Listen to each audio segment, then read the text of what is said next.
everybody. This is the Baseball Hut, the amazing, spectacular, terrific, the great one, the People's Champion. Your host, I'm going to start a little bit early. Normally, I go through the two songs, but I'm not doing that. I'm so excited to get this going. Obviously, we have the trading deadline. Well, for 4 days away, 5 days away. Let me get on camera. Ugh. So, so I'm going to have a guest on tonight. And have Jim Riley from BALLCAP Sports. He's going to come in. I should send him the link now. He's going to come in for a little bit. We're going to talk about just what we normally talk about, trading deadline. And hopefully you'll enjoy it. I do good interviews, and I've done an interview in a while with anybody on the show, or this show, the last show, the now defunct show. And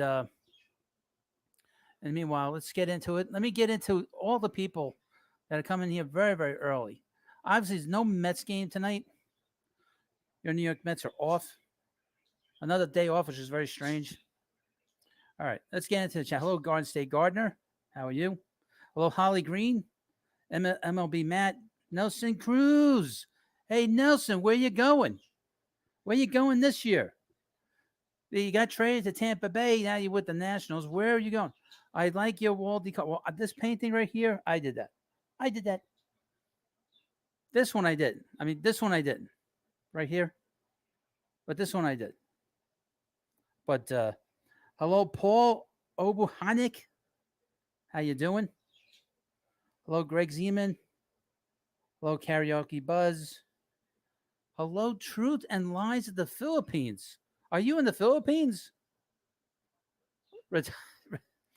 We've gotten a lot of people over the last year and really the last 2 years from all over the world that come into the channel, and it's great to see so many great Met fans out there all over the place. And we're going to get into this.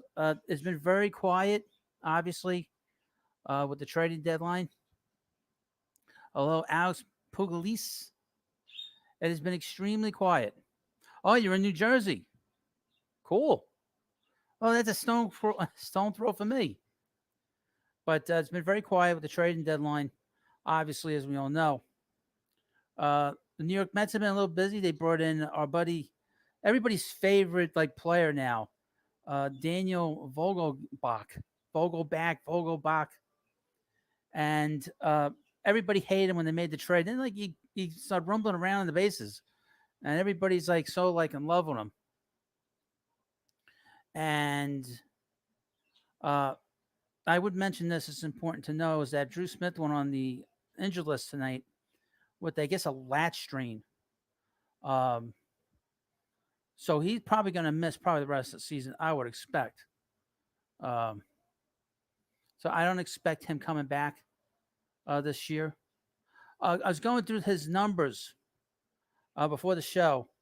His ERA since the first 13 and a third innings that he threw shutout baseball, his ERA is 4.96. So he's been very bad. He's been lousy for a team that's so far out in front. Hello, James Luongo. Hello, Victor. So, the Mets are in a situation where they have to get relief pitching.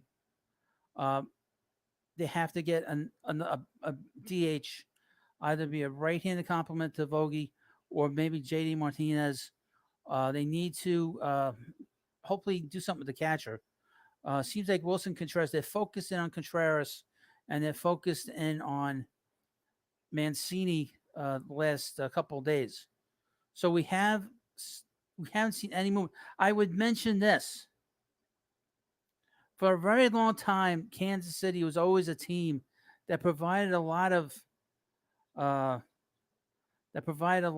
hope to the New York Yankees, where they would dump players. Like, say, for Roger Maris got traded from the A's to the Yankees years ago. Hello, Stony814. Yes, there's a lot of people in here. I might miss you. Don't be afraid to come back in and say, Ian, you forget about me. But that trade last night, I was shocked that a player that's a Gold Glove caliber outfielder, the guy's been an all-star, and and they gave up a bunch of middling prospects. The best prospect is the 19th best in the Yankees organization, according to MLB.com. I was completely shocked that everybody's sort of giving that a good grade. It's a terrible. You might get one of those guys that might be a middle reliever down the road. Two of them are 24 years old, and I think two of the three are at the back end of it. And the 19th pick, I think the 19th prospect, 19th the number 19 prospect is 22. That's not great. Um, it's not something to write home about. So that tells you that the market for these outfielders isn't great. Um, so you have to wonder, what's it going to take for the Mets to get Trey Mancini? What's it going to take for the Mets to get JD Martinez? When people know, excuse me, people are kind of figuring and maybe knowing the uh, that the Red Sox are probably going to sell. I understand that the San Francisco Giants are not selling yet. They're crazy. They're never catching the Giants. I mean the Dodgers. They're not catching the Padres. They're an older team. So but the thing is, just looking at it on the surface, I said a couple of weeks ago they can't sell because they won 107 games. But there comes a point when you're 2 games under 500, and you got all these teams in front of you. The Phillies are in it. The Cardinals are there. The Braves are there. The Brewers are going to be tough, and then you got 2 teams in your division that are ahead of you. It's impossible, absolutely impossible for the Giants to get where they need to go. Now, I was going to do a video on Wilmer Flores, but things were so quiet today. I was like, you know what? I did a video on it. Maybe I should post it later. But what would the people in the chat think if the Mets were to make a trade for Wilmer Flores? I saw that on SNY.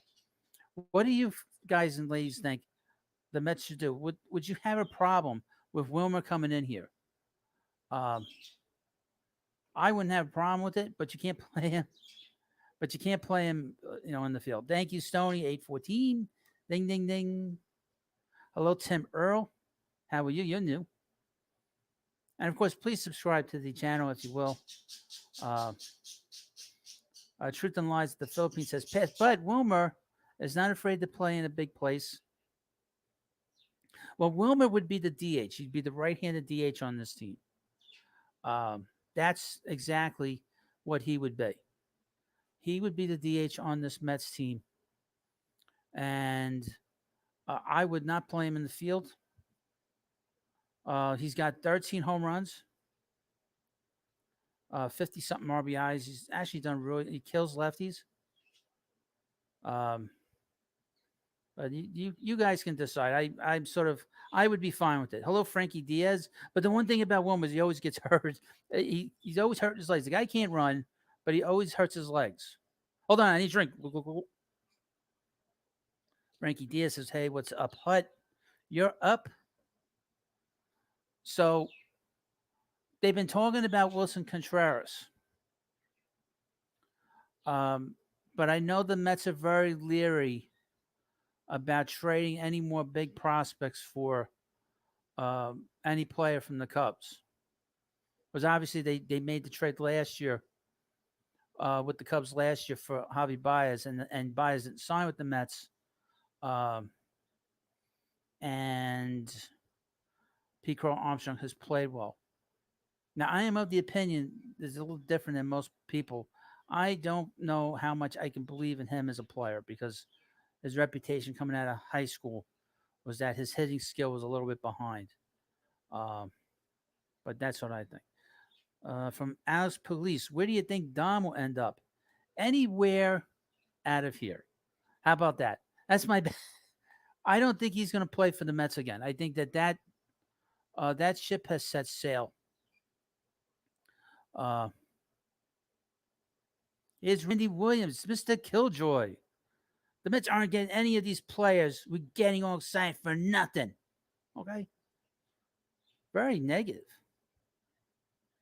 Very, very negative. From Matthew Landau. Hello, Matthew. So the Cubs were interested in McCann. Well, I would not have a problem trading James McCann. They're gonna have to figure something out with him because he's got 2 more years on his contract.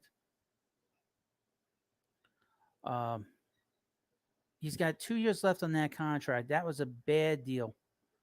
Uh, I was sort of half and half with him um, when the Mets brought him in.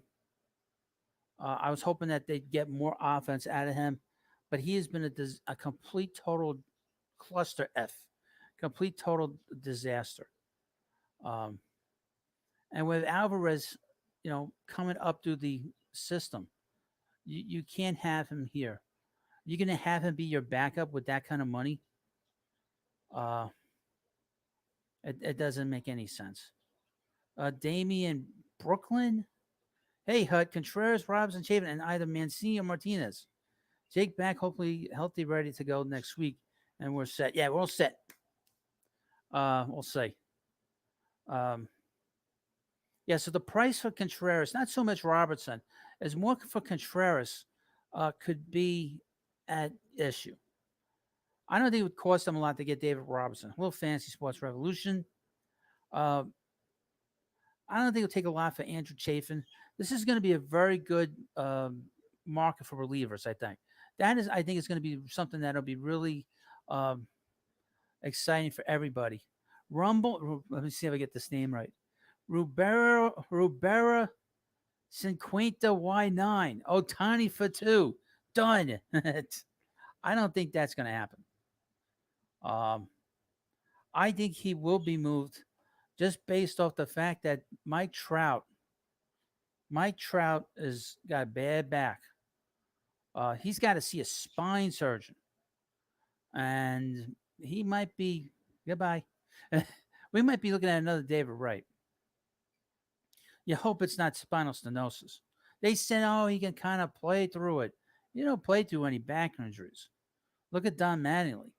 Lenny Dykstra retired because he had spinal stenosis, by the way, and that's why he retired. Let me just check the old phone.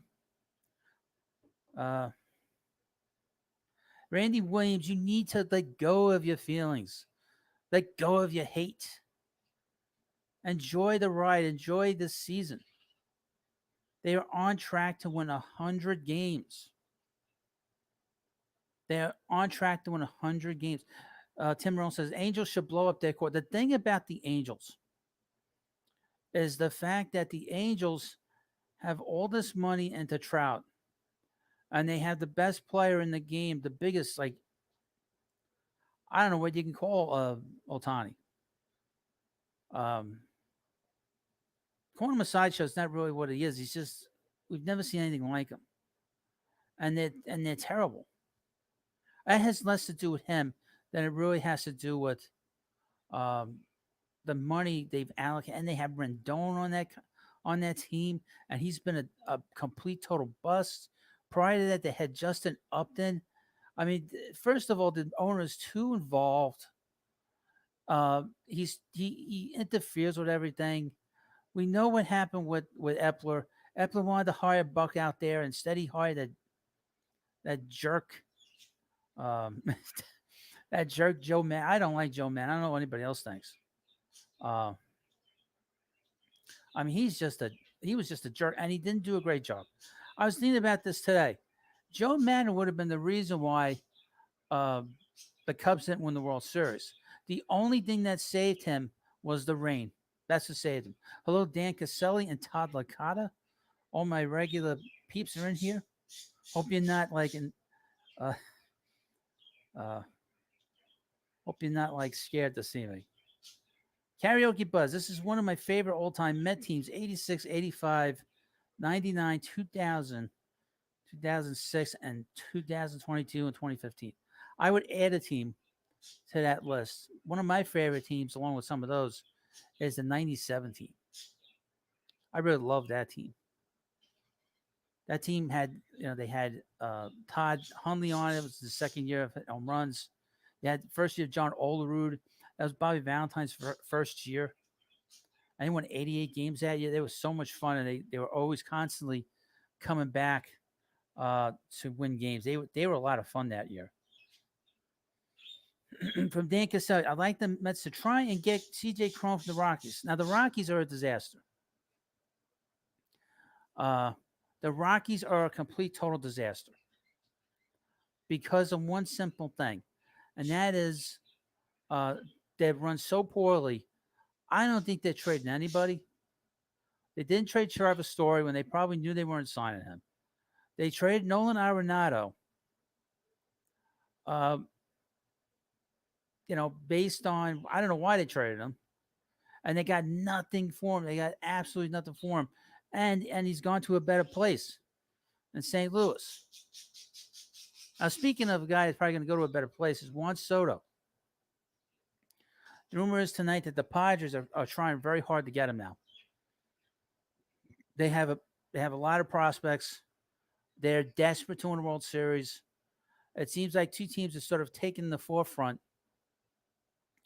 in this chase, and that's the Mariners and uh, like I said, the San Diego Padres. The Mets aren't going to get him. If the Mets get him, it'll probably be after he's a free agent, because he's still going to hit free agency. He's not. He's not signing any contract with San Diego. Um, but he is kind of holding up the market a little bit. I would, like I said, about Benintendi. Yankees made out like crazy in that deal. It was just a terrible deal for the Royals. And in fact, the Royals are playing the Yankees right now. I'm sure that's going to go well. Let's take a look on the side here. See how it's no score in the game. Well, I guess after facing the Mets, the Yankees are like a little shell shocked, I guess. Um, Somebody said in the chat that the Mets are now that they're just as good as the Yankees. I would say the Mets are better than the Yankees. And I say the Mets are better than the Yankees because the Mets do all the little things well. The Yankees don't do anything well. Hey, it's Eddie Murray. Eddie Murray's there. What's he doing there? But yeah, the Yankees don't do anything well. That's any small balls, and that's been the biggest reason why they've struggled, and they can't beat Houston. The big reason why they brought in Benintendi, they're hoping that Benintendi. It's such a weird thing to see Eddie Murray at a Yankee game. Uh, you know, and Benintendi is a good player, but I don't see him helping them as much as people think. And I'll tell you, Aaron Judge, he's a great player. He's a great talent, but he really and this team really struggles against really great pitching. They went up against a great pitcher last night. Um, and this is a guy that's on the backside of his career. With Scherzer. Scherzer still has great pitches. It's all about whether his body breaks down. I said that before the season, but my goodness, he is so much fun to watch. And he makes it look, you marvel at it. Now, please like this video if you haven't already, and like this, and of course, subscribe to the Baseball Hut. Fantasy Sports Revolution. Martinez would be a perfect DH. True. It'll be interesting to see what the Red Sox do, what the Giants do, all these teams in the middle. Let me go and show you some of these teams in the middle on Baseball Reference, if you will, along the way. And of course, please subscribe. And if you're watching our replay, leave comments in the comments section. Wow, all the people in here. Thank you. I appreciate it. So we're going to go through at some of these teams that are in the middle here that are in trouble. The Red Sox are in trouble, obviously. The White Sox. What are the White Sox going to do?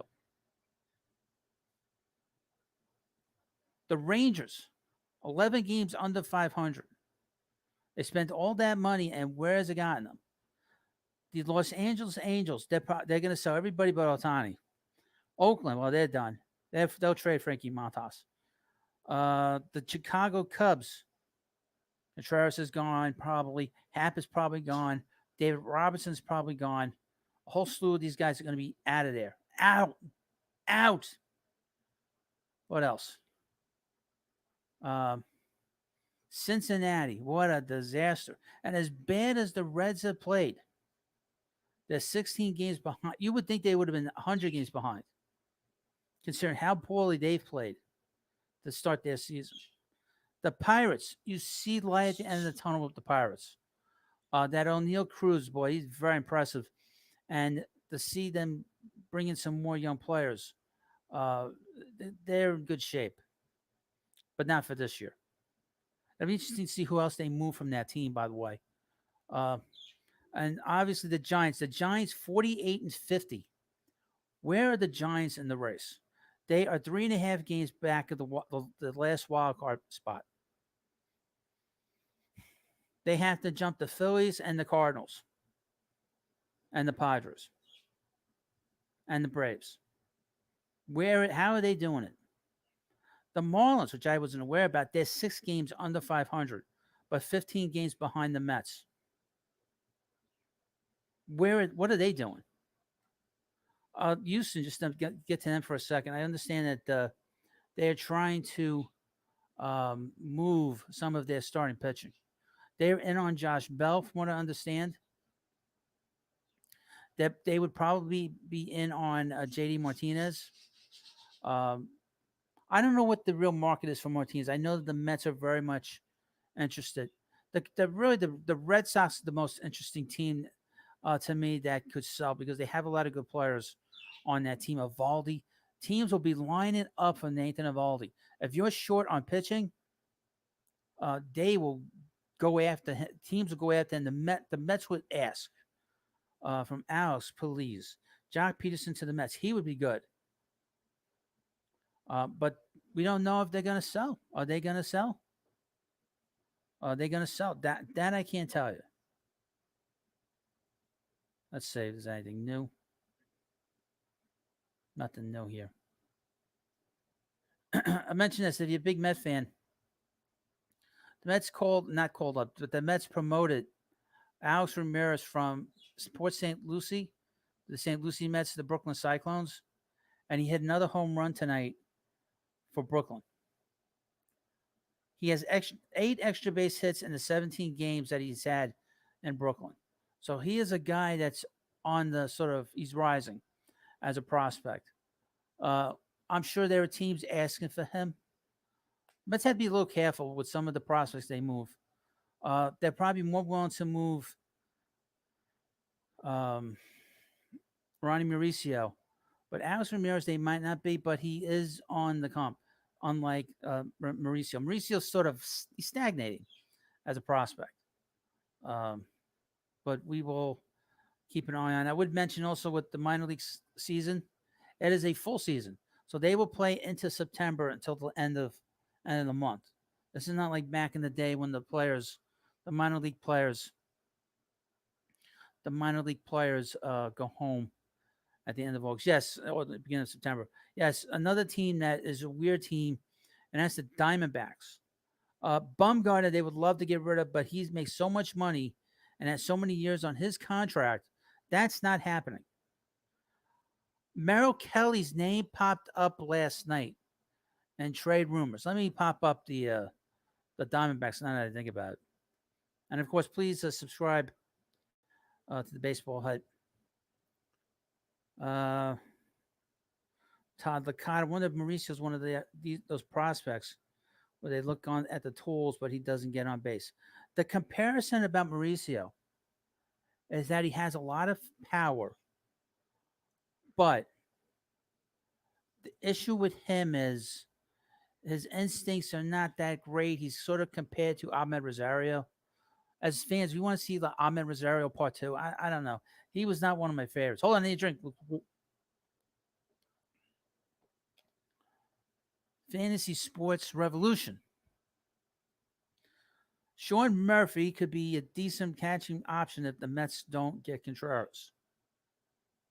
I don't think he's getting moved because he's got 3 years left on his contract. He's got plenty of time to even add to his value.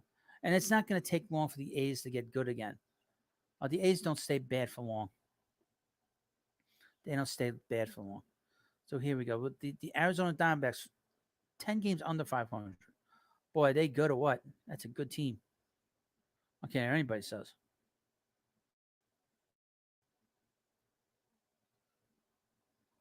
And obviously, there are issues with the team.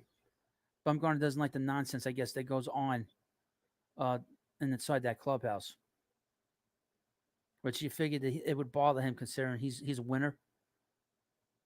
Let's see. It's a little slow. Of course, please subscribe and like this live stream. We'll see if there's a video up for later. Uh, very slow. All right. Merrill Kelly, 10-5, 118 a third innings. Uh, 7 home runs. That's not bad in 20 games. 7.3 strikeouts per 9 innings. He's 33 years old. 2.7 walks per 9 innings. That's pretty good. He's not a bad pitcher, but I think he has a few years left on his contract. He's not even close to being a free agent. He came up kind of late. Let's see.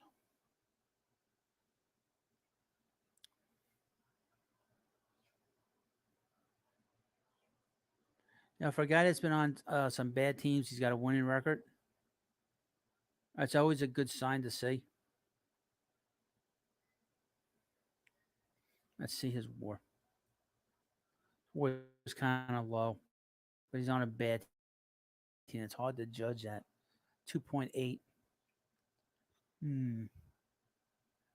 Interesting. Just get this. Just go back. Sorry if it's a little mess up here. So he's a free agent after the 2024 season. Let's see. And he's got a team option for 2025. So he's got 2 more years on a contract. That's $18 million. So he's pretty reasonable with money. Interesting. I don't know if they would move him. I don't think they would move him. Not yet, anyway. From Thunder.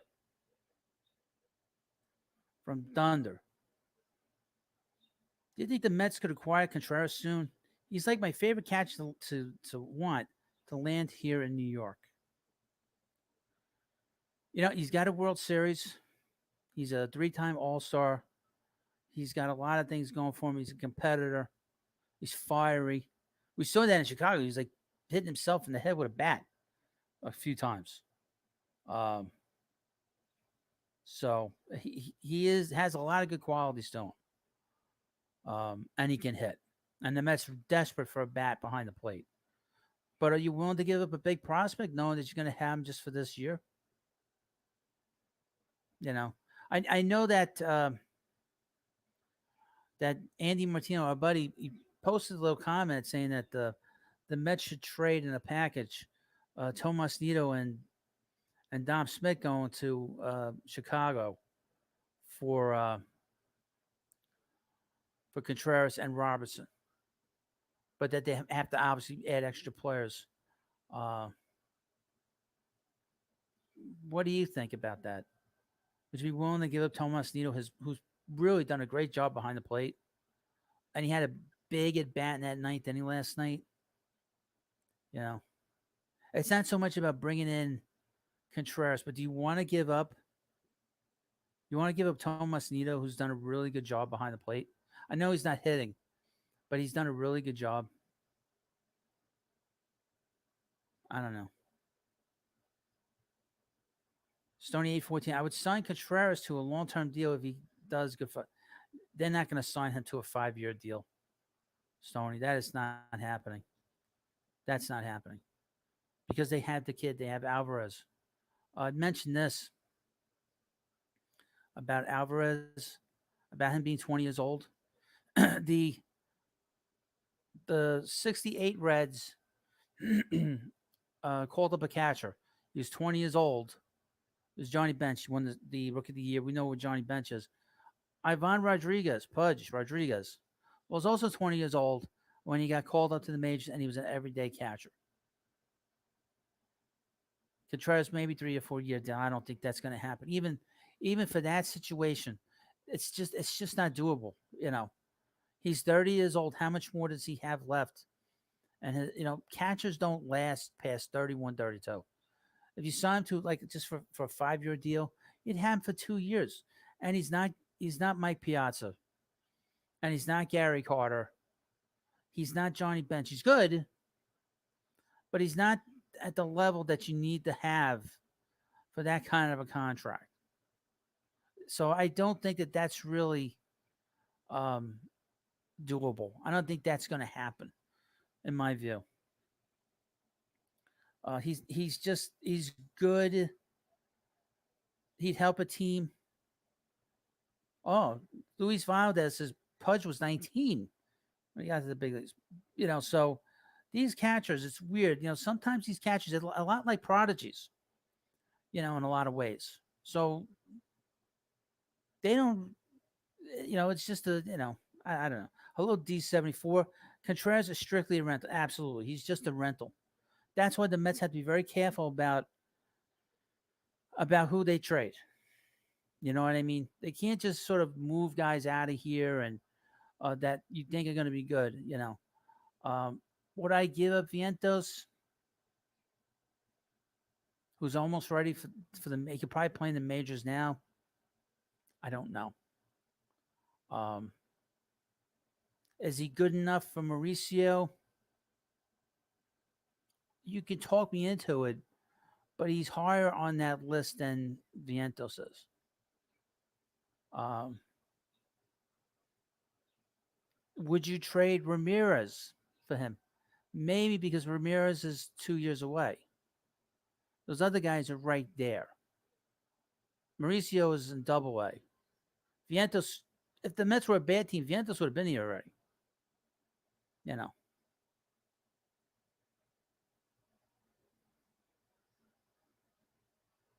You know. So yeah, who cares about Baez now? But here's the thing about Baez. Once he did the thumbs down, once he did that, I was done with him. I was done with him as a fan. I say I'm not gonna, you know, talk about their play and his play, and he's gonna do a thumbs down to us while we're watching the games, you know. And I think that kind of led to them getting him out of here because there was no talk about him getting any contract from the Mets. You know what I mean? So it's just I'm glad he's not here, and he's played terribly in Detroit. So he kind of deserves what he got. To be honest with you, hate to be mean, but he deserves to be in a bad situation after that kind of behavior. Let's see how bad the Tigers are. Of course, please subscribe. And a couple of things about my schedule over the next couple of days. I will be back tomorrow on a live stream. I'm not sure what time. Probably before the Met game comes on. I need to come on around 6:30 tomorrow. Um, and I'll do a live stream. We'll have videos up in the morning. I don't know what yet because we're all kind of waiting for these trades to pop up, and we'll kind of have to wait for that. Saturday I won't be here for most of the day. Hopefully, I'll be able to come on live after the Met game if it's not too late. On Sunday, the Mets play, I think, 140 in Miami. And I'll be on around 6 o'clock, probably 7 o'clock. And I'll go to as long as I could go. Go on from 7 o'clock to probably midnight. And Monday,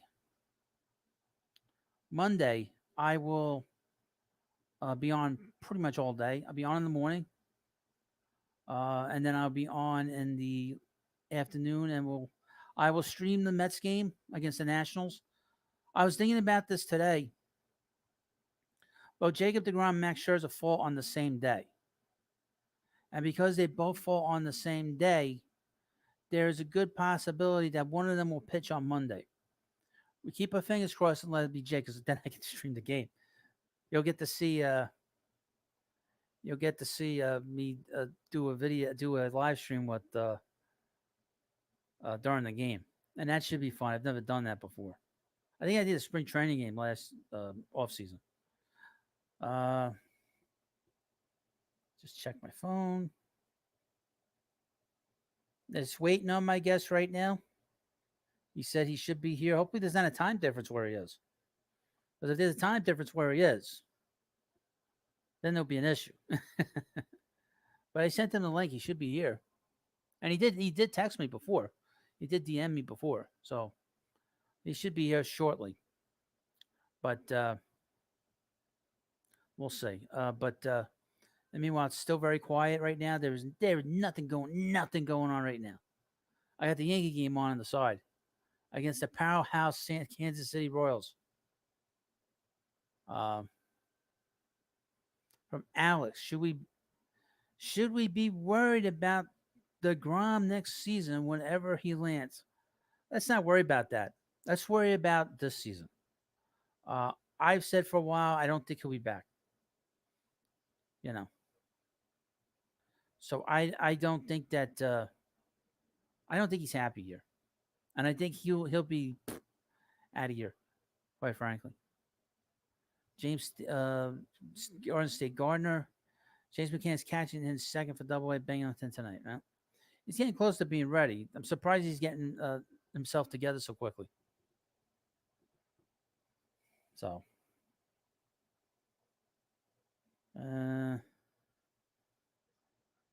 Stony 814, do you like James McCann, Hut? No, he can't hit. Guy can't hit. He's got a great arm. He's actually done a better job of he's done a better job this year of framing the ball. There's fewer pass balls this year. I think a lot of it has to do with better coaching here, and obviously the manager. But he can't hit the broadside of a barn. He's got a great arm, but he's a backup player uh, who really hit crazy right before um, right before he went to free agency. Alex says, "Should the Mets get Gallo? What are you drunk? What are you crazy? He's going to be first of all, he's getting traded. The Yankees are desperate to get rid of him. The Mets aren't desperate to get that guy. He stinks. He's hitting what 160, 167. He's terrible. He's terrible, terrible. The Yankee fans absolutely hate him. If the Mets had no front office, they make the trade for him. They'd give up Alvarez for him, but the Mets don't have a bad front office, so they're not going to be moving. Why would you want Joe? Why would any Met fan want Joey Gallo? You know, I would never do that. He stinks. He's terrible. You know, one of the worst hitters in baseball. He might be the worst. Let's see. Anything new? I can't believe how quiet it's been. Alex says he might succeed with the Mets. Why? He can't play in New York. Okay. The Mets need first of all, they brought in a left-handed bat who might be better than him. Not much better, but better than him. And he's got a lot more energy than sad Joey Gallo. Everybody's been so enamored with him. He's terrible. He's terrible. And the Mets, like D74 says, they need some catching help, and they need help with the designated hitter. If they can get JD Martinez, you get him. If you have to flip Vogel back to another team, you do it. But in all honesty, Gallo sucks. I wouldn't go that far. I haven't swung a bat in a long time. Ralph Quarto doesn't understand the idea of a trading deadline. I don't think the Mets will sign anybody until the day of the deadline. It is not a signing. It's a trade deadline. It's not a signing deadline. It's a trading deadline. You know, you have to understand the rules here. There's no players signed. Maybe Michael Conforto, but no other team is going and bringing in players to sign them. They trade their players for someone else's players. Victor says, how about JD? JD, what about JD? FJD. He's terrible. He can't hit good pitching. He can't hit a high fastball if his life depended on it. He's terrible. Dom Smith can't hit any pitching, and JD can't hit any good pitching. If you throw 95 or higher in velocity, he can't hit it. Fantasy Sports Revolution. You think they could trade for JD and Christian Vasquez? I did a video on it. Vasquez is a little bit better. Is a little bit better than what the Mets have. And obviously, JD Martinez is an excellent player. Karaoke Buzz. Where is Conforto these days? I never liked him. I was never a big fan of his either. He is in rehab, I guess. Rehabbing his shoulder, I guess. You know, I don't know where he is. I know the agent was very excited about, he's got all these teams on. And then he'll be first of all, they said he was going to be ready this year. And they said, no, he's not going to be ready this year. Maybe September. That's not happening. Des NJ. It looks like you're soccer. I don't know anything about soccer. Alex says Yankees are interested in Conforto. Well, good for them because you know what? They can have Michael because, quite frankly, Michael, he's a good defensive outfielder. But this is what you get from Michael. He walks a lot. He gets hit by pitches a lot. He grounds out to double plays. That's a new thing. He grounds out to double plays a lot. And, he strikes out in big spots. Karaoke Buzz, he hit a lot of home runs with that short porch. Don't worry about him. Let Michael, I don't think Michael needs to go to a small market. He needs to go to a small market. He would be better off in San Diego, Seattle, where he's from, St. Louis. I think he'd do well in St. Louis. Chicago. Here in New York.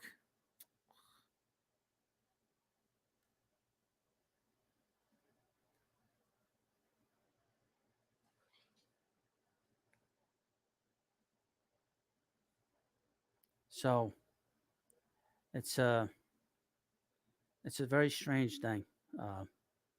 So Conforto was really not a player that can handle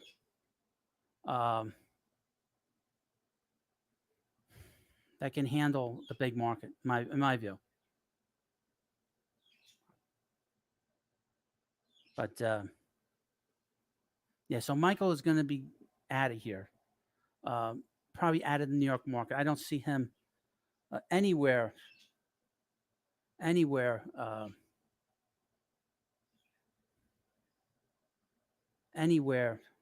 big market. He's not going to be with the Yankees. I'd be very surprised.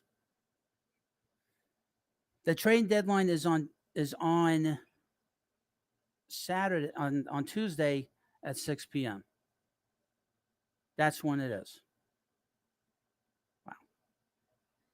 Wow. Victor says, where do you think JD will go? Who knows? Well, have a good night, Karaoke Buzz. Thank you for coming by.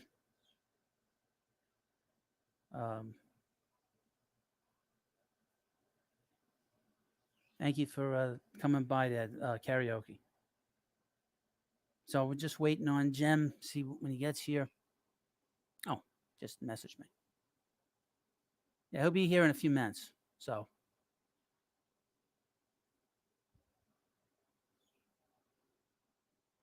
be here in a few minutes. Just be patient. We'll have Jim here. Radar Room says SNY should fire Andy Martino and replace the Hut. Tremendous baseball knowledge. Well, I try my best. So, let me just message Jim back.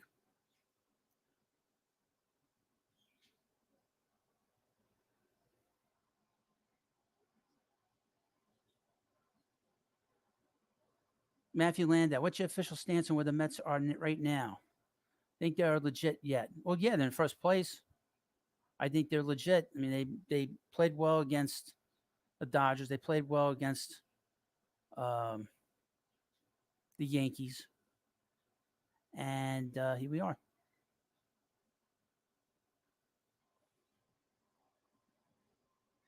Here we are, and they played well. I mean, they played really well in terms of small ball, um, and that's kind of a big deal. From Alice, any news for Josh Bell? Not really.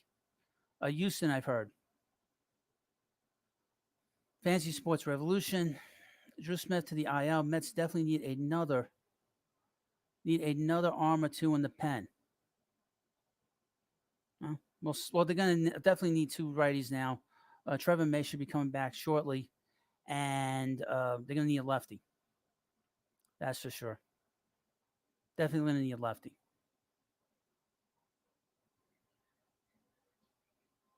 Definitely going to need a lefty. Oh.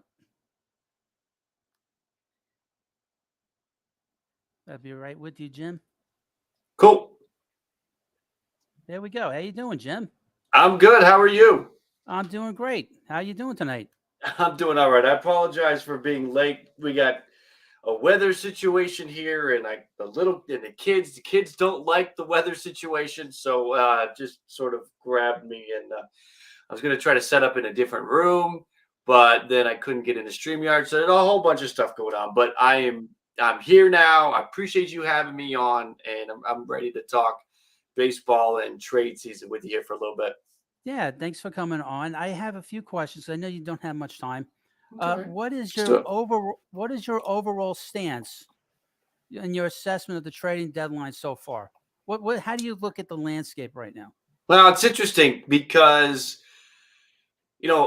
we've got this Juan SOTO situation that I think is really there's two things that are slowing things up. You've got teams that want to be in on the Juan SOTO sweepstakes, and they don't want to not be there if the asking price comes down as we get closer to the deadline. So teams that are maybe holding off on other trades because they want to keep their prospects for that. And then if you have the pieces like Castillo, the highly coveted pieces, Castillo and Bell and such, you may also be waiting for SOTO to move so that those other teams are freed up to give you their best offer.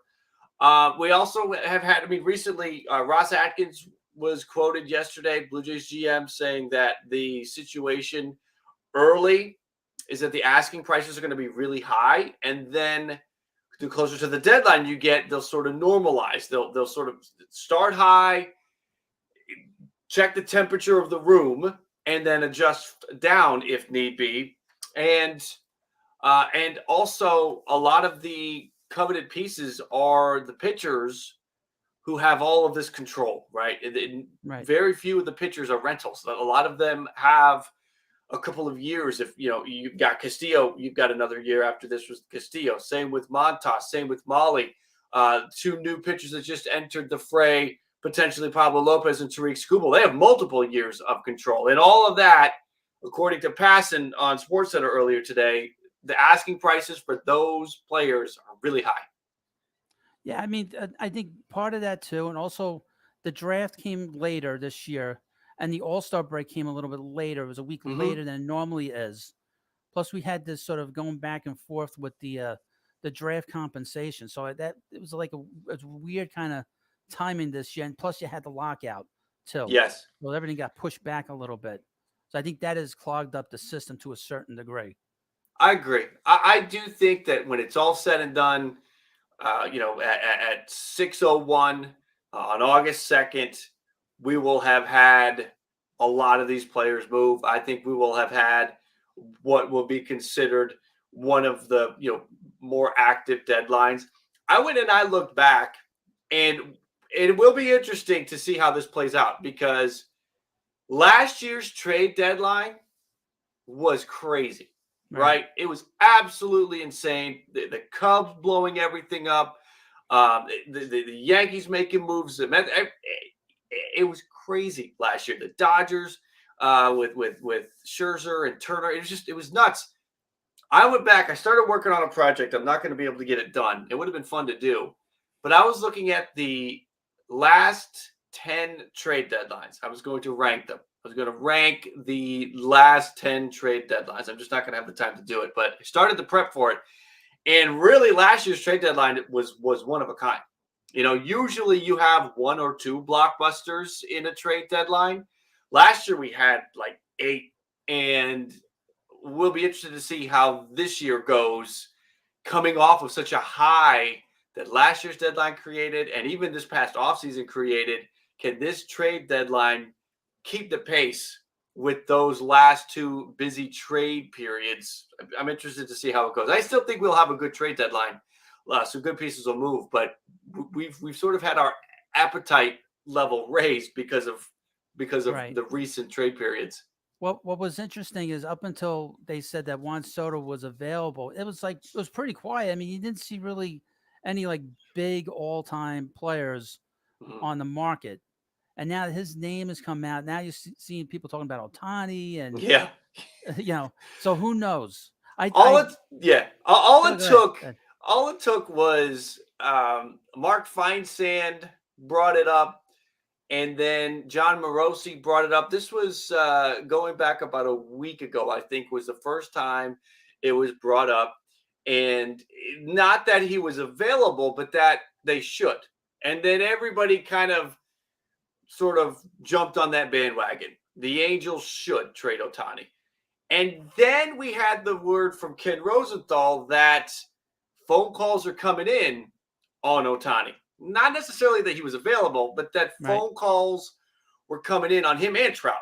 And it was prefaced by Rosenthal saying that this time of year, contenders are calling the teams that are out of it and just asking about their best players if they're available. So they're all getting the Rockies are getting phone calls on CJ Cron, Charlie Blackmon. The Angels are getting calls on Ohtani and Trout, and on down the list. They're going to get calls.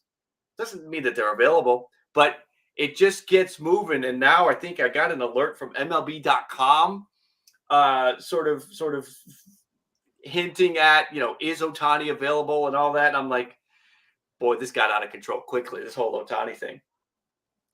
So where do you think Juan Soto's going to go? I'm going to say Padres.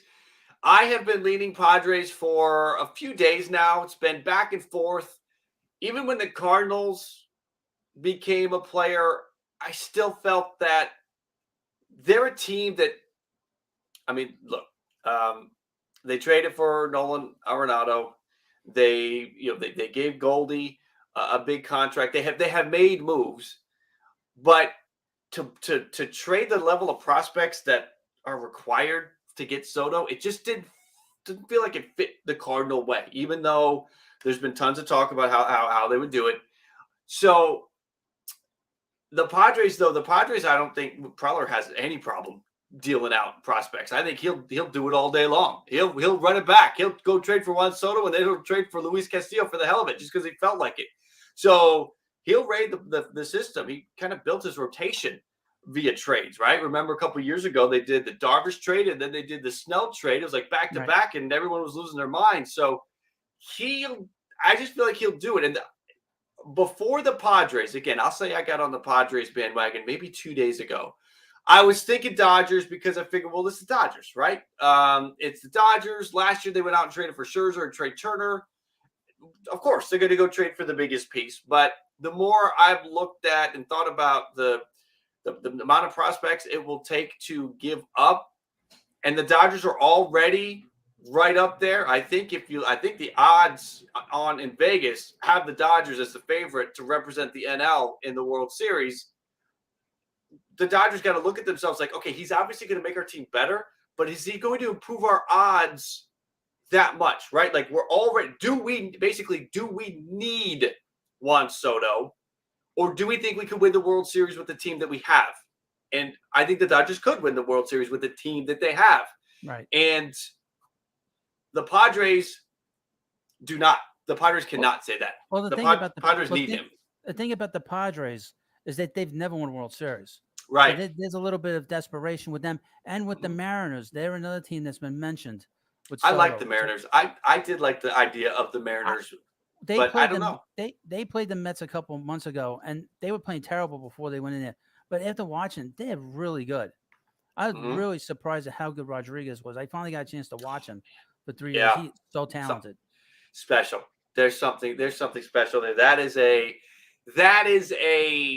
generational talent that has come Right, through there. The right, power, the speed, the charm. You like him, right. right? The Yeah, All-Star game, the whole right. tournament, you don't like him. So Yeah, you can build around him. It's absolutely it's I look at it this way. It's sort of like this is putting a lot on the kid's shoulders, but it's almost like the second coming of Ken Griffey Jr. for right, Seattle. He's just a right hand. He's just right-handed. He's speedy. He's young. He's center field. He's power. He's all of those things. Now he has to keep going with that, but it just feels like Seattle got another Griffey-esque kind of player out there with Julio Rodriguez. right. Sal, so you're a Blue Jays fan. You bet. What's going on with the Blue Jays? What are they going to Oh do? man.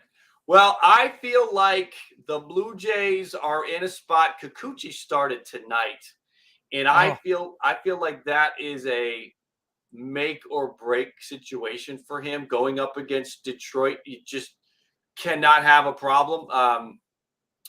To this point, he's only given up one run. He's looked better. Now it's Detroit, so we'll see. But I still think Toronto. This had to be a big start for him because Toronto's rotation is pretty solid with Gosman, Manoa, and Barrios. Even though Barrios can throw some stinkers in there every now and then, if Kikuchi can solidify the 5 spot, Stripling has been good since he's moved into the rotation. I still think Toronto would look for a starter, but they probably are looking at the back of that rotation to add. So I right. don't think the Jays get into the Castillo or the Montas or the Pablo Lopez or the Scooble sweepstakes. I think the Blue Jays live more in the Martin Perez. If the Rangers will trade him, Jose Quintana, I think that's kind of more where Toronto would live, just for the back of that rotation to solidify that and maybe move Stripling to the bullpen to help the bullpen by just adding Stripling back into the mix. And then still, I think the Blue Jays will be looking to add a bullpen arm. My feeling as far as trade deadline goes, I think Toronto adds one of those mid to back end rotation guys, a 3, 4, or 5.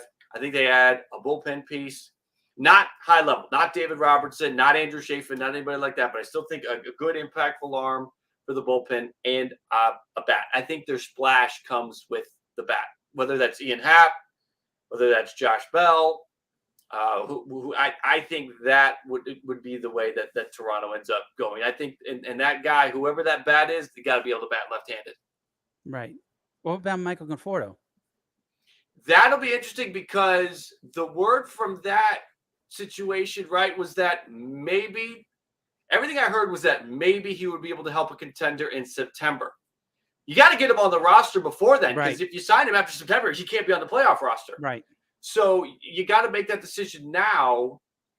So that is certainly something that I would bet that Conforto will sign after the trade deadline for a team that doesn't get. So let's say Toronto cannot pull a trade to get Bell or Happ because the Mets pull off the Happ and Robertson deal, and then the Astros go get Josh Bell. Then the Blue Jays are like, well, okay. And then as their fallback, they get Conforto. Conforto's market would actually heat up, I would think, after the trade deadline by the teams that felt like they needed a lefty bat and were unable to secure one at the deadline.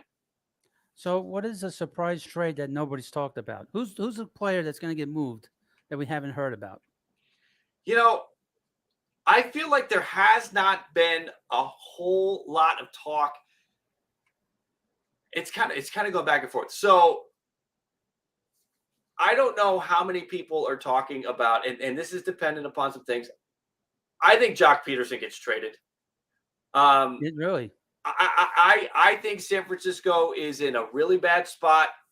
I feel like, again, when we look at the lefty bats that are out there that can make an impact on a team, right? That's part of this whole thing. Who can make what lefty bats can make an impact for a team? And once Bell and Hap come off the board, unless there's a surprise situation with, I don't know, Mullins becomes available from Baltimore, or the Pirates do trade Reynolds. I feel like you have a situation where you might find a situation where the offers for Jock Peterson are too good for San Francisco to pass on. I think they might get wowed. I mean, we look at a lot of the bats that are out there outside of Bell and Hap. They're all righty bats. Right. It's Whit Merrifield. It's Trey Mancini. It's Wilson Contreras. It's Nelson Cruz. It's Tommy Pham. It's all of those guys. Ramon Laureano, Sean Murphy, on and on. It's all righty bats. There's not a ton of lefty bats available. Right. And if the Giants are 500 at the trade deadline and Toronto cannot get Bell and the Toronto cannot get Hap, they may go to San Francisco and say, we'll give you Jordan Groshans. This is extreme. I don't know if they would do that, but we'll give you Jordan Groshans. We'll give you a top prospect for Jock Peterson. I think that if San Francisco looks at the returns, I think as we get closer to the deadline and those names come off the board, Jock Peterson could fetch a nice return, and San Francisco would look at it and be like, maybe we got to do it. Right. Well, I'm going to go through a bunch of players' names, and you just tell me where they're going to get traded to. All right. Okay. First up, JD Martinez. JD. Now, I'll say this. Can these live separately? So if I give you Mets for JD Martinez and then you come back Wilson Contreras, I might go Mets again. I don't know if I can have these all live separately. JD Martinez is interesting because he is so new to the market. We haven't seen a ton start to percolate around him. I've got somebody else for the Mets. I'll say Brewers for JD Martinez. Okay. Dom Smith. Dom Smith could be involved in the Cubs trade. I'll say Cubs for Dom Smith. Okay. Trey Mancini. Trey Mancini. I'm going to say Mets. Josh Bell. Josh Bell. I'm going to say, let's see. I went Brewers. I went JD Martinez, Brewers. Josh Bell. I'll go. Let's go throw things off. I'm going to go. What else do we have for Josh Bell? Bear with me. Josh Bell, I'm going to go.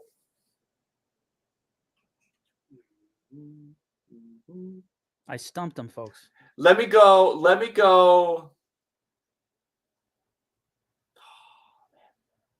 Rays. Okay. Brandon Drury. Brandon Drury, I'm going to go Dodgers. Okay. Wilson Contreras. Wilson Contreras, I am going to go. I haven't placed somebody on the Astros yet, have I? I'm going to go Astros for Wilson Contreras. Okay. Ian Happ. I will go Padres. Okay. Luis Castillo. Yankees. Tyler Malley. Oh, man, you can just line up the teams that are going to need pitching. Tyler Malley, let's go Seattle. Noah Syndergaard. Let's go Philly. Oh, the Phillies. Oh, that would be interesting. I love the idea of Syndergaard to Philly.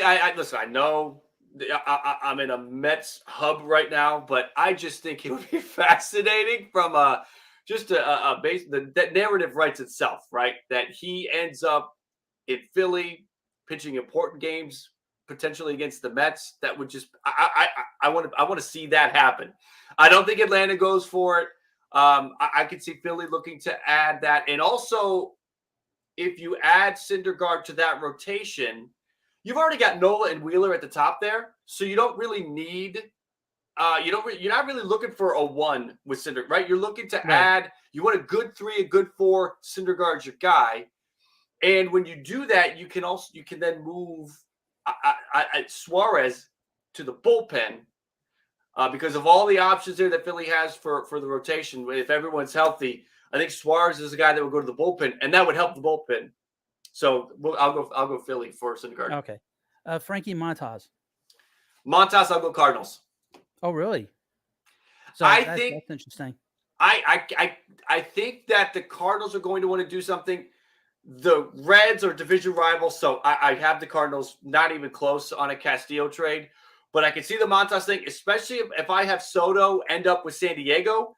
The Cardinals will have entered a realm where they have opened up to the idea of dealing away a couple prospects.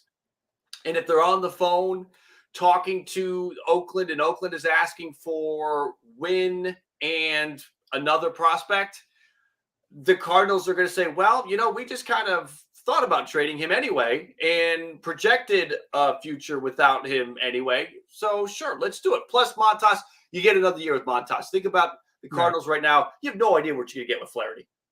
Flaherty, forget it. Like if he helps you at all, great, bonus, gravy.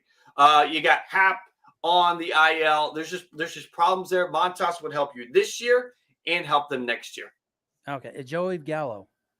Padres. Really? Yeah, I think he goes back to Preller. I think he goes back with Preller because Preller was part of the front office that drafted him. And at the end of the day, I think that you could probably spin off. And the Yankees at this point, if the Yankees don't trade him, I think they'll DFA him. So even if they get the Padres' 40th prospect in their farm system and it's a relief pitcher, they'll take it. I think they'll take whatever they get just to get him off because it'll be a distraction if he stays on the team.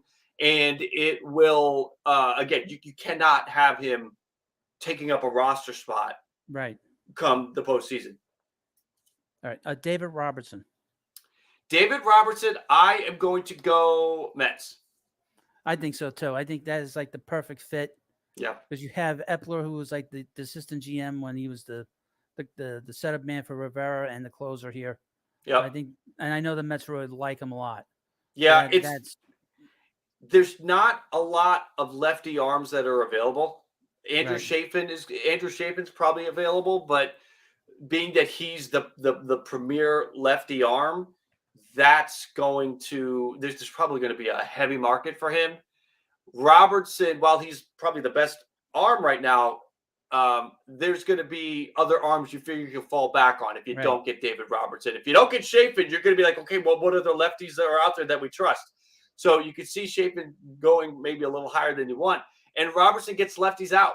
Robertson, the left-handed hitters have an OPS of 500 this year against David Robertson. So even though he's not a lefty, he can get lefties out. It's sort of what Houston threw out there a couple of years ago against Washington in the World Series when they had all righties out of that bullpen, but they had the righties that had the reverse splits. They could get the lefties out. Right. And then, and of course, he pitched in New York. That's a big deal.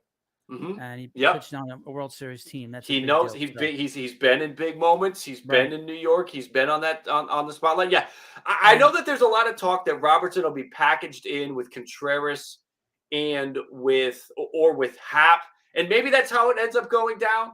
Right. So the Mets end up getting Hap and Robertson or Contreras and Robertson. I could see that happening as well, but the Cubs may end up getting more if they split them up. We'll see. Who knows? We'll see. We'll see how it plays out. This name came up today. How about Merrick Kelly? Because his name came up today. Merrick Kelly from Arizona? Yeah. I'm glad that his name is finally coming up. I've been eyeing Merrick Kelly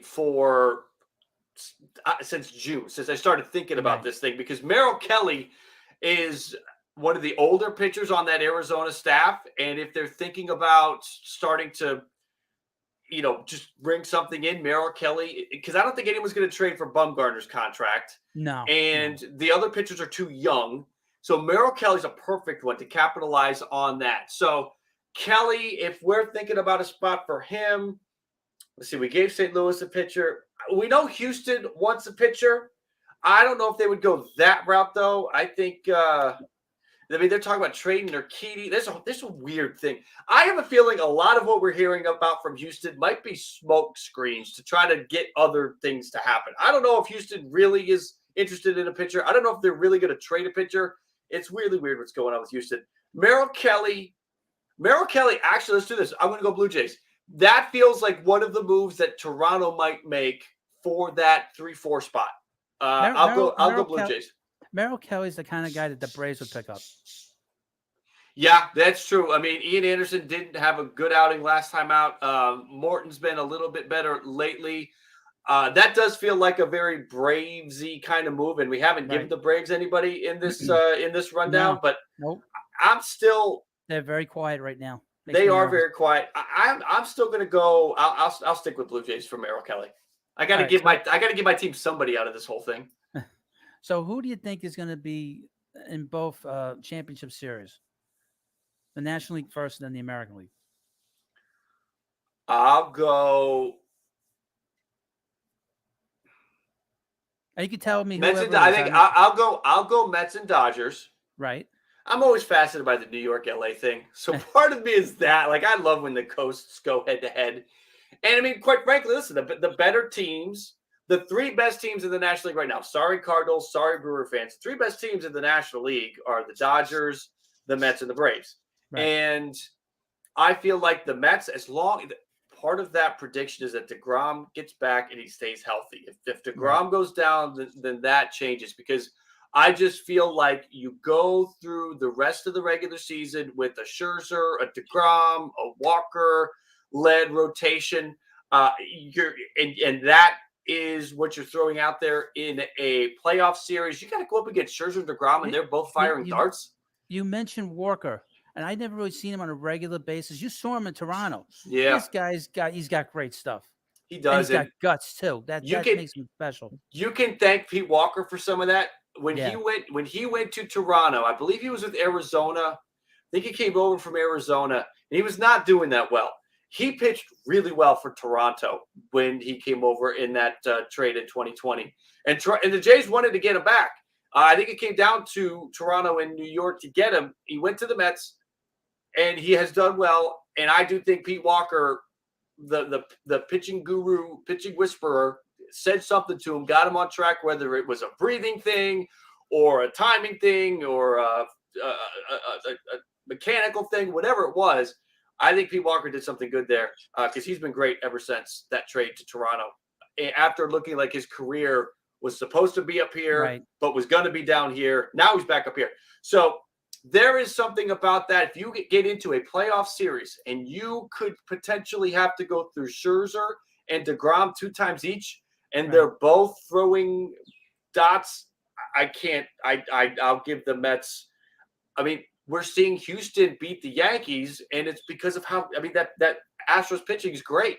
The pitching is going to win over. And again, if you have DeGrom and Scherzer, I'll give them the edge. So I would say Mets and Dodgers in the NLCS. In the ALCS, I got to go Houston and New York. I can't put my Blue Jays in there until they show me that they could be world beaters and they can be consistent, because right now Houston and New York, we do my power rankings every Monday, and Houston, the Astros and the Yankees have been in the top 4 for the last 2 months, and the Blue Jays have been toggling between 5 and 15 for the last 2 months.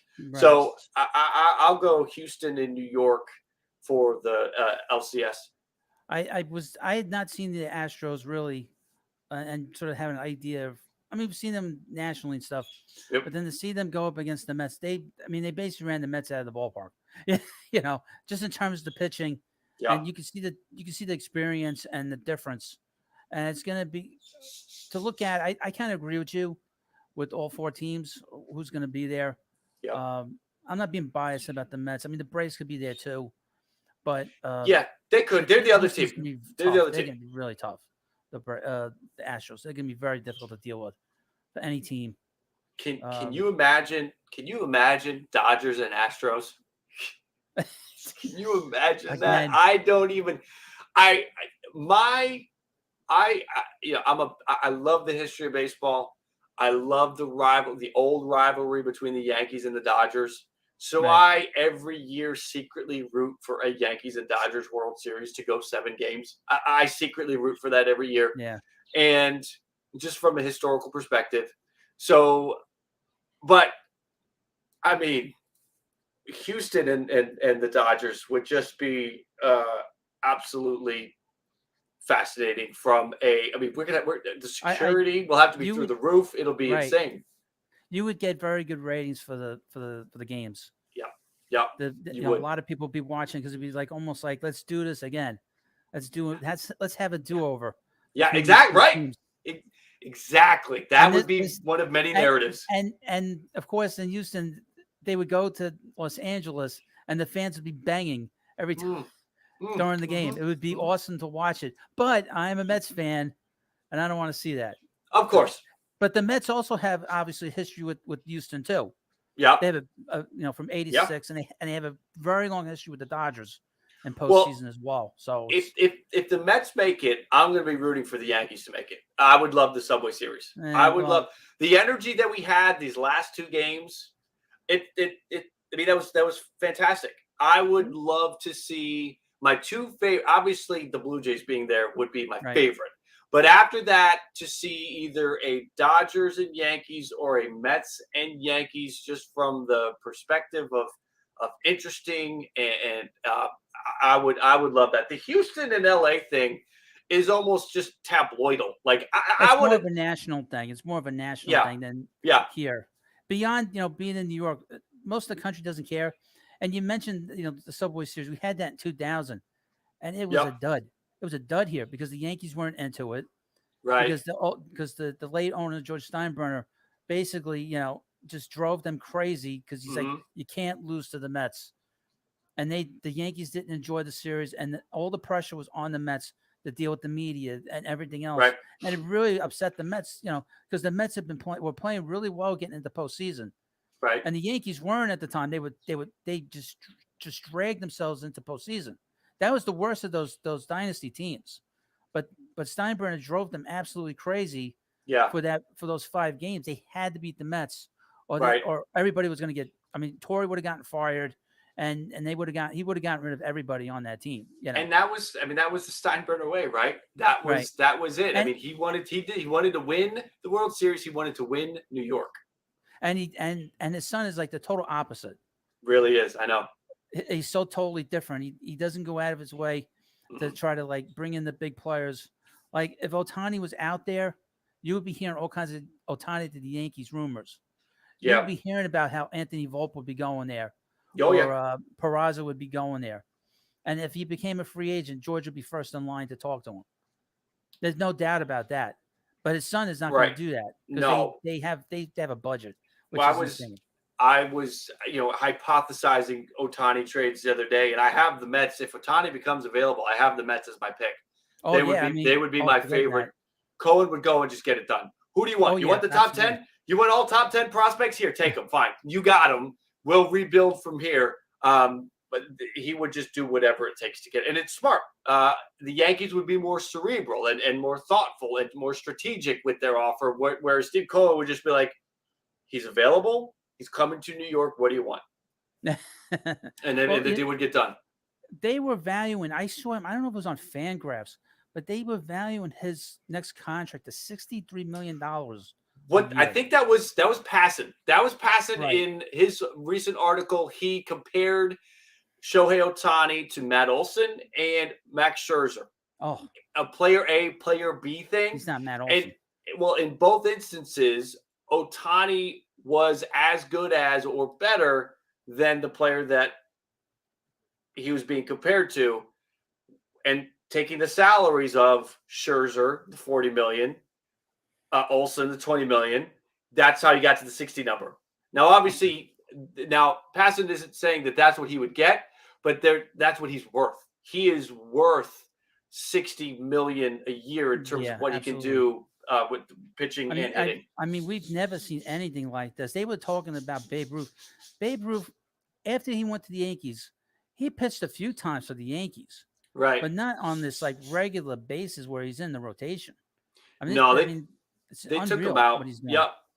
I mean, they wanted him to hit home runs, but that was so like I feel like you go back to that time, there were so many good pitchers. Like the pitching, Right. pitching was elite back then. You didn't have anybody hitting No, other 30, than him. 40 home runs, and you had a guy that could do it. It would almost be to the level of if somebody today could hit 90 and he was wasting his time pitching, you would say, stop pitching, go hit, because you can hit 30 more home runs than the next guy close to you. So it would be literally, it would be if a guy could routinely pop 80 homers a year, that would be the equivalent of it happening today. And if that was the case, I think they would tell Ohtani to stop pitching and go hit, just go hit 80 home runs. The thing about Ruth is he was like a phenom coming up. I mean, that's why he was pitching. Yeah. I mean, he was considered one of the great pitchers in the early part of the 19th century. Yes. Up there with Christy Mathewson and all these other guys. He was great. So who would have thought, if you were following his career, that he was the greatest hitter of all time? Mm-hmm. You know, and then to see him, and he started kind of doing, playing every day a little bit with the Red Sox at the end, right? And then they converted him to a complete total outfielder when he went to the Yankees. Yep. At the time he was considered the best player by everybody, really. Yeah. By that point, but it's such an interesting, baseball history is so interesting to me. Yeah. To just look at it and stuff, and to sort of see these historical comparisons. We got Ohtani, who's historical. Mm-hmm. We got Soto, that could be like the next Ted Williams. Mm-hmm. And we got these older guys that are retiring. We got Cabrera, who's getting at the end of his career, who's the last generational player. But when he was traded, nobody considered him that, because there's a little bit of a problem there in Florida when he was there. And then we got Pujols, who's retiring after this season. So it's kind of like you're seeing sort of a change in the guard to a certain degree with some of these older players to Soto and I think too that'll help. As the game grows, right? You get these personalities that always helps grow the game and bring new eyeballs into the game with the Julio Rodriguez type players and the Acuñas and Tatises and Sotos. It always grows the game and keeps the young, the younger fan base, the kids, the teenagers coming back. Okay, so I got the teams now for the championship series. Who plays each other in the World Series and who wins? Man, so narrowing it down to those four, right? And it's certainly going to be all about the matchups. I would go. Benintendi being added to New York certainly improves things. Benintendi will have, outside of Carpenter, and I'm not counting Carpenter because Matt Carpenter doesn't have enough at bats to qualify for a lot of the hitting categories. Benintendi's got the highest batting average and highest on base percentage for the Yankees today now, because he's got the 320 batting average. He's got an on base percentage near 400. So that'll certainly help them. They're going to have a tough time going up against that Houston pitching, though. Houston has won the season series. So if they go into a postseason series, I feel like I would go Houston out of the American League. And out of the National League, again, if DeGrom and Scherzer are both healthy, nasty on the mound, I think dominant pitching will overcome the bats. We've seen the Dodgers go into slumps. We saw them fall apart in the postseason last year. We've seen them. They just lost 2 out of 3 to Washington. So we've seen the Dodgers be vulnerable. It is all going to depend upon who's healthy and who's hot, because sometimes this stuff just depends on who's hot. Florida, Miami. Well, back then they were Florida, won the World Series because they were just the hottest team at the right time. I would go based on the matchups. Both teams still need to do some stuff. God, it's so tough to pick between the two because I just love the pitching in that situation. Flip a coin. I'll go. You know what? I will. Obviously, this changes because of the trade deadline, and because teams are could look different between now and then, and players need to be healthy and players need to get back. I'll go Mets. I'll go Mets and Astros in the World Series. Based on the pitching. Certainly, again, that could change. Bueller's got to get back. Wouldn't it be awesome to see a Scherzer Verlander's game 1? That would be good. I agree with you on that. That would be a great matchup. Or DeGrom Verlander. Yeah. and Awesome. and you don't feel like that Houston has the advantage No. because they're Verlander's equal is on the other side. But again, the Dodgers. What's the deal with Bueller? We don't know if Bueller's going to be back. We don't know how effective Bueller's going to be. There's some issues there. The Dodgers can certainly still make some changes, but I'll go Mets and Astros for the sake of it for now anyway. With hope, reserve the right to change that if people get hurt or if the Dodgers get Soto. Or if DeGrom comes back and he struggles and gets hurt. But I'll go Mets and Astros. And the winner, I'll go Mets. I think Okay. I think about this. Arizona won the World Series on, and obviously this is a different time, but Randy Johnson and Kurt Schilling. Right. And I think that I do trust Buck Showalter to pull the right levers. So I would say that you would have a situation where he knows exactly what's going on. He would finally have a chance to win a World Series. And if Scherzer and DeGrom are leading the way, sure, I'll go that way. Okay. I like the sound of that.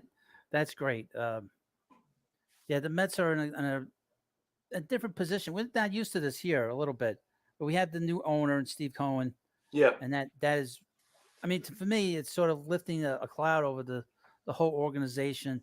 There's so many good things going on here. They retired Keith Hernandez's number, Mhm. and a few weeks ago, and it's totally different atmosphere. I don't feel like we're like behind the eight ball all the time. Yeah. So, but Definitely, they're a World Series contender. yeah, I have 5 World Series contenders right now. New York, both New Yorks, LA, Houston, and Atlanta. And I don't think anybody else is a World Series contender. So to be in that discussion, that's where it's got to start. And then what you just need is you need to make the moves at the trade deadline to fill some holes, and you need to be healthy, and you're gonna need a little bit of luck. absolutely. That's really sometimes it's just the bounce of the ball. Sometimes with some of these teams, you never know what's going to happen until you start playing these games. That's why Yeah, this whole thing with hitting the ball in the air drives me crazy. Because if you don't hit the ball and don't make contact, you never know what's going to happen if you strike out, and all you want to do is hit for home runs. It drives me crazy. yeah. That's a big reason why the Mets have played so well is because they're not trying to hit the ball out of the ballpark. They're Hmm. trying to make contact with everything, and that's been a big difference uh, with this team this year. Plus, they have a Yes. better manager, and the coaching staff is really good. So the Mets are in Buck great is shape. Buck was such the right move to make. Right, I perfect move. it really was. Last year's team, I put the failure from last year's team. One of the big reasons was the manager. Right, I Um, agree. and he wasn't even the first choice, right? He was No, the quick. We gotta give Beltran the boot. We need somebody here, Rojas. And then they gave him another year. It just didn't make a difference. It was Buck was the right. I look back to this is how I think I know that Buck's the right guy to be able to keep that team, the composure. Listen, I know they were getting frustrated, but the way that they led through that, it seemed silly at the time, but when the Mets kept getting hit by pitches, when they were just every game, 2-3, is it the ball? Are they getting thrown at? All this, whatever. Some teams I think you would have seen. I mean, look at the Cardinals. That game against the Cardinals, right, when Nolan Arenado didn't even get hit, the right, tower got buzzed. Yeah, the towers get buzzed every day, but yeah, Nolan Arenado on that, the whole Cardinal team comes running out of the dugout like Nolan Arenado was dead at home plate. And the Mets had been hit routinely, time after time, series after series, and Buck kept the ship steady. The Cardinals had won it. This is one of the reasons why I don't think the Cardinals have the juice, is because that got completely out of control because Nolan got his tower buzzed. Come on. So I do think that was a moment right there for me that stood out.